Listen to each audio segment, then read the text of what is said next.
Welcome. Thank you for tuning in to the Liquid Wisdom Podcast, where we take the fear out of everyday life, one episode at a time. So if you're not scared, let's jump into the deep end right now, and please, don't pee in the pool.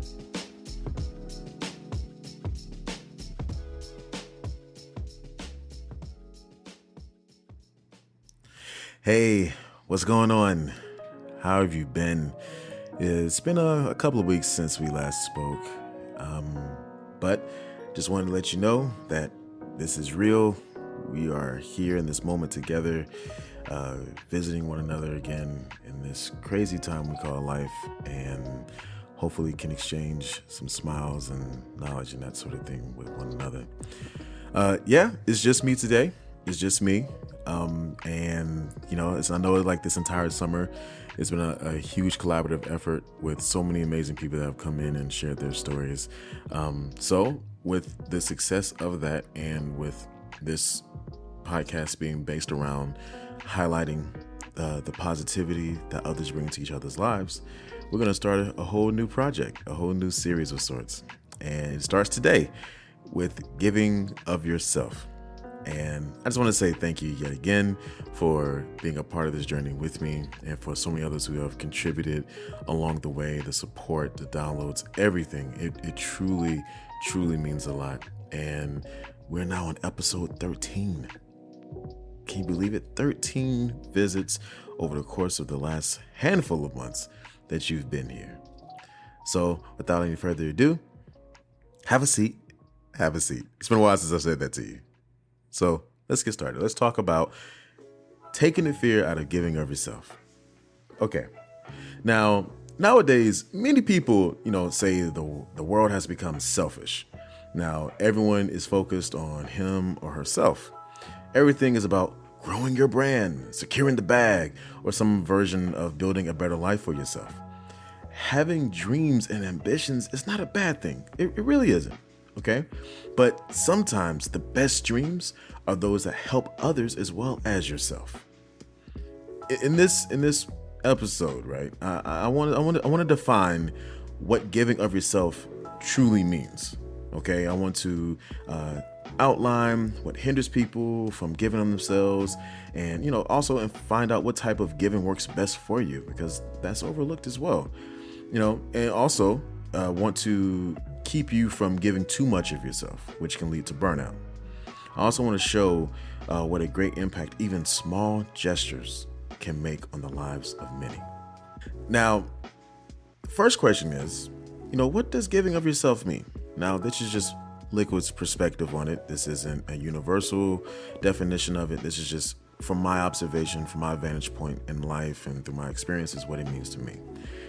In the simplest of terms, giving of oneself is defined as, to use one's time and effort to help others. Because so often we see celebrities donate thousands of dollars to a charity, or we see YouTube videos of someone giving a homeless person a wad of cash. When we see that, we may feel as if we can't make those same grand gestures, so we don't do anything at all. Or perhaps we have a busy schedule or less money in the bank than we'd like.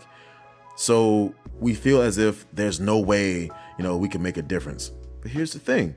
But giving of ourselves can come in many different forms. It can be giving whatever spare change you weren't using in the Salvation Army bucket during the holidays. Those people who volunteer their time ringing the bell in front of your local supermarket or storefronts.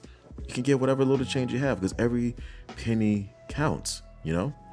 It could also be slowing the rush to your own front door to ask a neighbor how they're doing. You know how it is if you live in a neighborhood or apartment complex, condominiums, wherever you live. You park your car, you immediately just want to run to your door, 3C, wherever you live, and you see your neighbor outside. Hey, how's it going? Good afternoon. How was your day? You never know, a whole conversation could spark from that. So, like I said, it's just taking a little bit of time out of your day, to see how a person's doing. Okay. It could also be sending a message of encouragement to a grieving friend. It could be even helping a coworker on a project they've been struggling to finish. All I'm saying is small gestures like holding a door, tipping a delivery person, remembering someone's birthday. These are things that may not seem like much to you. They can make the world of difference to someone else and maybe even help improve their day. So just think of that for a moment, okay? Now, this is where a lot of things could be misconstrued. Of course, everyone has their own reasons, but the next question is, what keeps us from giving of ourselves? Now, we all do it from time to time, okay? Because we're all human. No one's trying to be perfect. We're just aiming to be better people on the daily, right? We see would you like to give to XYZ charity today at the cash register, and we hit no. We see sign-up sheets for volunteer opportunities and we pass them by. We hear of an organization raising money for a natural disaster and we immediately question the trustworthiness of that organization. Now, here's the thing. I'm not saying these are bad things. We have our reasons for acting the way that we do. Maybe money is tight. Maybe our schedules don't allow us to volunteer. Maybe we just heard of a different organization that never gave the money collected to people in need. Or maybe a certain avenue of giving just isn't right for you. To change your mindset, take time to find out the method of giving that suits you best. If it's money you can give, websites like GoFundMe.com give the money directly to the person in need. Don't have the money? That's fine. Spend time being active in projects that help the community. VolunteerMatch.org can help you find the cause that's right for you, right in your own city. Isn't that really cool? Helping others like that locally? And on top of that, if you don't have the time, which is okay, make your voice heard and spread positive messages about a worthwhile cause through social media. We all got Twitters, we all have Instagrams of some sort, Snapchats, Facebook, even MySpace. I'm no one uses MySpace. I'm joking. But if you have a social media and if there's a worthy cause, use your voice, use your platform responsibly, okay? Now, maybe you aren't available for that cause, but your words can connect the right people to those in need. If you are great at spreading joy in one-to-one setting, WriteOnCampaign.com allows you to send letters to those who could use a little encouragement. Now, do you like to play games and give at the same time? I know some of you who listen do. FreeRice.com allows you to answer trivia questions. For each question you get right, their sponsors send the cash equivalent, of 5 grains of rice to the World Food Program. You get to enjoy a game and save lives at the same time. Now, I just want to note, please make sure that this game is available in your area, as countries like China have currently suspended their site. So just want to give you a little FYI. I'm gonna try to make sure I give you the most accurate information possible. and finally, if you are uncertain of a company's motives, you can look them up on sites such as give.org or charitynavigator.org to make sure the money you give gets to those who need it the most. Okay, it's all about checks and balances, okay? Now, this kind of segues into the next aspect of giving of oneself I want to talk about, and it's about being inspired by others. Sometimes before we take a call to action, it usually takes the courage or bravery of someone else that we observe or hear about, right? Now, sometimes those great contributions by the rich and famous can ignite the fire of giving in us, and I just want to let you know, don't let those huge checks with lots of zeros or staged or sincere visits to disaster sites make you feel as if your gifts don't have an impact, because they do. All right. Insider.com lists some heartwarming acts of kindness from everyday people like you and me. Here's an example. Okay. Now, there was a 7-year-old boy, who lived in the UK, who asked a postman to deliver a letter to his late father in heaven. The boy got an answer from the Royal Mail assuring him that his letter had been delivered safely and that the man responsible would, quote, continue to do all I can to ensure delivery to heaven safely, end quote. Now, as such heartwarming news, right? The boy's mother told of his excitement and emotional response knowing his dad got his card. Now, another example from everyday people, it was from a woman who had, realized that she unfairly snapped at a Starbucks barista, right? So here's what she decided to do. She decided to return to the woman and gave her a $50 tip and an apology for her behavior.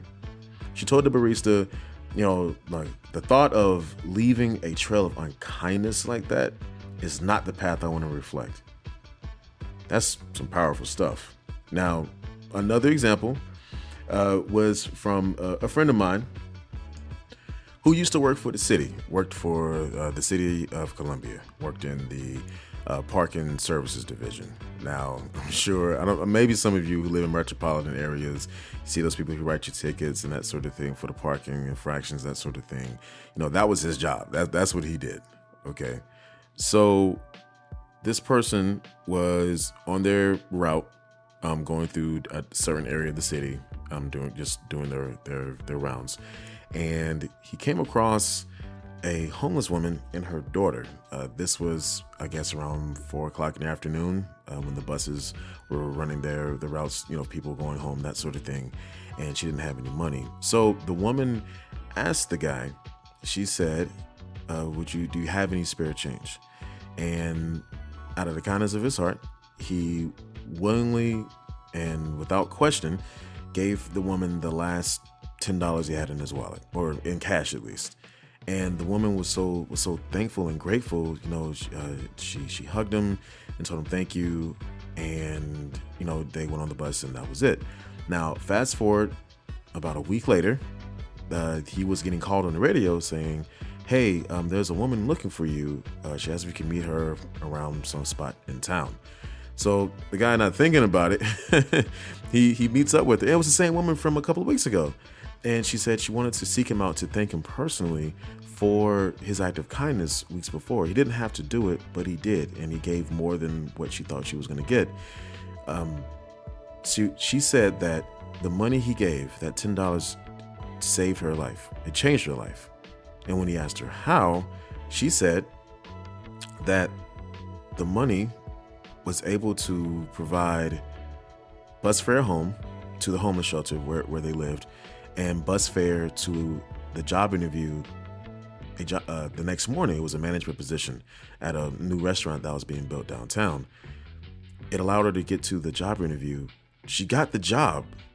And now with this new management position, she can now not only provide shelter for herself and her daughter, but be able to change every other aspect of her life and to truly rebound and get back on her feet.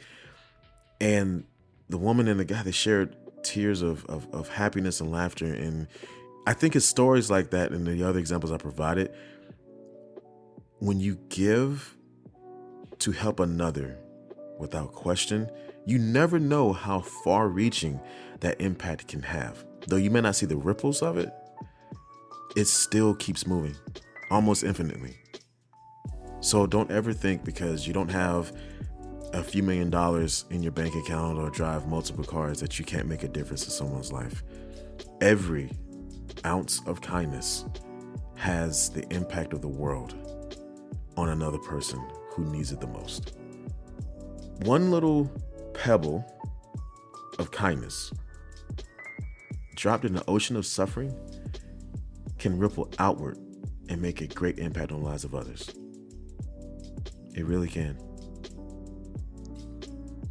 So since we've talked about, giving of yourself as everyday people, let's move forward to another aspect that I wanted to just jump up a little bit and just talk about. And that is, how do you avoid giving too much and getting burnt out? I'm sure this happened to everybody at some point in your life. Now, on the other side of this discussion are those that give too much. All right. Now, those that sign up for every committee, dive into every fundraiser, give more than what they are comfortable to give. These people's motives may be pure on the outset, but eventually exhaustion and resentment creep in. They feel underappreciated, and overworked. They give not from a place of willingness, but out of obligation. If you are someone like that, how do you avoid feeling burnt out or used by giving? How do you avoid that? Well, let's start from the bottom or start from the top, whatever your perspective is.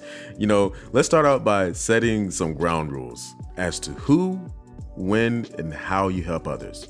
If a person or group overstep those boundaries, feel free to say no or that you won't be available. Remember, your time is valuable. That's the one thing in the world you can't get back when you give it out. It's time.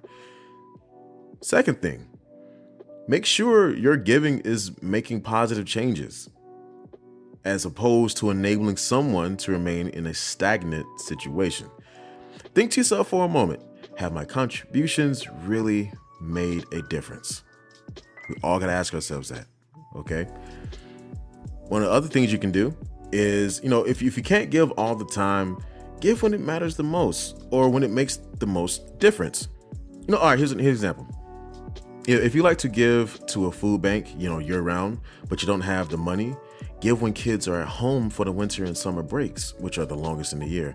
And, that way when you give during those times, you could be able to give to families where if kids have free reduced lunch and the families can afford groceries, given to that food bank who gives to these families can help feed those kids. You see how one just feeds into another? One action of kindness, one act of kindness, one implication of doing for others. You see how it just feeds into something else, okay? Now, another thing you can do, think about why you are giving so much. Think about it like this. Are your charitable actions a form of codependency? Were you taught that giving of yourself was the only way you could be valuable to someone? Were you taught to always push your needs aside and only think of others? If this sounds like you, it may help to start learning about codependency and find resources to work through the unfair and faulty lessons you were taught. Books like, and I usually don't recommend books, but I want to give you multiple resources in order to help you in your journey. So books like Codependent No More or sites like Codependence Anonymous are good places to start. I just want to say, we as humans are designed to interact with each other. No one's meant to be alone. No one's meant to be an island. To lean on each other and to give the best of ourselves to the world is one of the greatest things we can do as human beings to another, whether it's someone you know or being kind to a stranger. Finding the best way to share your time, talents, and treasures with others will not only benefit them, but you too in the long run. Yes, it really will. You never know what friends you will make, what things you could learn, or what lives you may impact until you take that first step. It really is a beautiful thing. It truly is.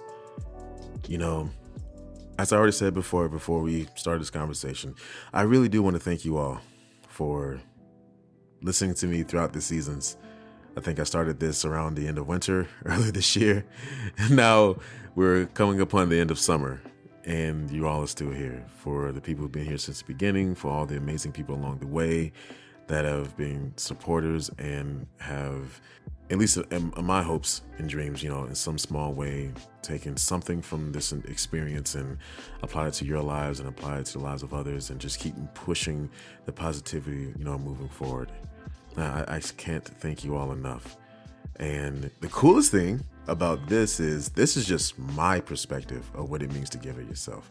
In the coming weeks, like I said before, we're going to have some really cool people coming in and sharing their stories, people that are just trendsetters, man. They really, really put their feet on the grindstone, man. They keep on pushing. They uplift others. They put so much of their time and effort into building up so many people around them, and I can't wait for them to come in. So keep a lookout for that over the next few weeks. Gonna have 4 amazing people coming in, And it's going to be a really fun time. And I hope that from their stories and their experiences that you'll be able to pull something from them as well and be able to apply it to your life. Now, like I always say before we conclude our conversations and until we see each other next time, you are only a couple of decisions away from discovering your purpose and maximizing your potential. Until the next time we talk, until the next time we meet, be safe, take care of one another, and most importantly, don't give up on yourself. Take care.